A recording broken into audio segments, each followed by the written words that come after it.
Spoštovana predsednica, spoštovano delovno predsedstvo, gospe in gospodje, krščanski demokrati.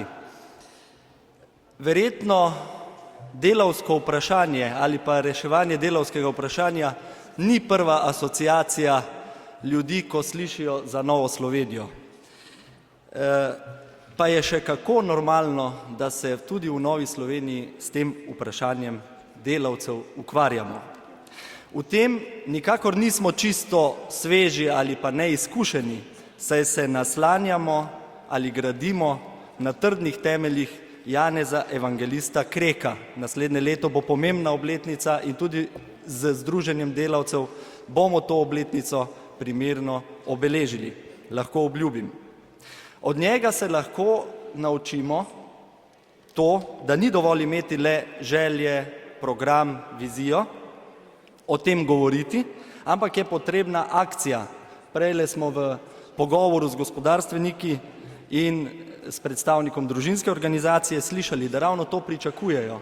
Pričakujejo spremembe. To, da pokažemo, da nismo vsi isti in da ne ostaja vse tako, kot je bilo prej, ne glede na to, kdo se zamenja na oblasti. Tu se Združenje delavcev najde v letošnji kongresni resoluciji Gradimo normalno Slovenijo. Zdaj vas pa vprašam, a delavci danes v Sloveniji živijo v normalnih razmerah? Ne živijo. Zadnja gospodarska kriza je stanje še poslabšala. Vidimo delavce, ki nimajo plačanih socialnih prispevkov. Vidimo izkoriščanje delavcev, ki jih delodajalci brez pogodb prestavljajo z enega na drugo podjetje, jih silijo na delo v tujini, brez ustreznih socialnega varstva. Spomnimo se izkoriščanih šoferjev, predvsem iz držav naših južnih sosed.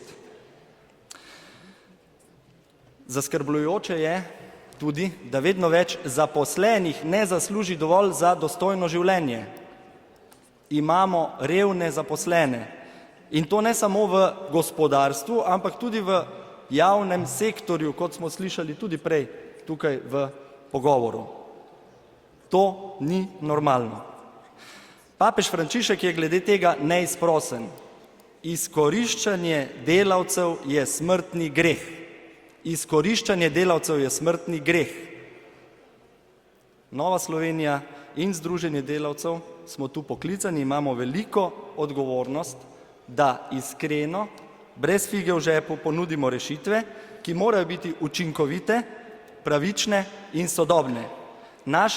Naše rešitve ne temeljijo na razrednem boju, ampak na načelih socialnega tržnega gospodarstva. Človekovo dostojanstvo za delavce, partnerstvo delavcev z delodajalci in učinkovit nadzor države je naš načrt. Pridružite se nam.